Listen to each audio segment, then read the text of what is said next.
Mahakal one के 84 महादेव के अंतर्गत आज कथा आती है करभेश्वर महादेव की। बहुत समय पहले अयोध्या में एक राजा थे वीर केतु। एक बार वे वन में शिकार करने के लिए गए। वहाँ उन्होंने कई जंगली जानवरों का शिकार किया। फिर उन्हें कोई पशु नजर नहीं आया। अचानक उन्हें एक करब यानी कि ऊँट नजर आया और उन्होंने उसे तीर मार दिया। वह ऊँट तीर लगने के बाद वहाँ से भागा। राजा वीर केतु उसके पीछे भागा। कुछ देर बाद ही वह ऊँट गायब हो गया।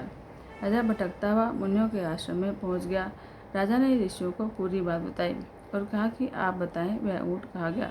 ऋषियों ने राजा वीर केतु से कहा, राजन, कुछ समय पहले एक राजा हुआ करते थे जिनका नाम था धर्मध्वज। एक बार वे शिकार करने के लिए वन में गए।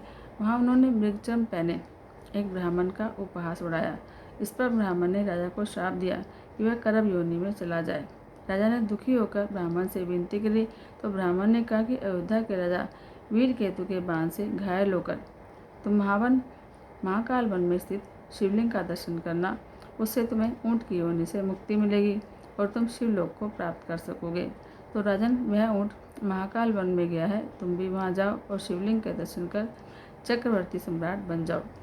राजा तुरंत महाकाल वन आया। वहाँ उसने धर्मध्वज को एक विमान से शिवलोक जाते देखा और फिर शिवलिंग का पूजन कर चक्रवर्ती सम्राट बना। ऊँट के मुक्ति प्राप्त करने के कारण शिवलिंग करभेश्वर महादेव के नाम से विख्यात हुआ। मान्यता है कि जो भी मनुष्य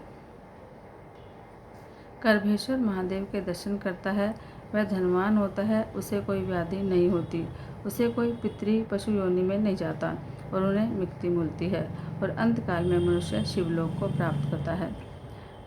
करभेश्वर महादेव का मंदिर काल भैरव मंदिर के सामने पड़ता है।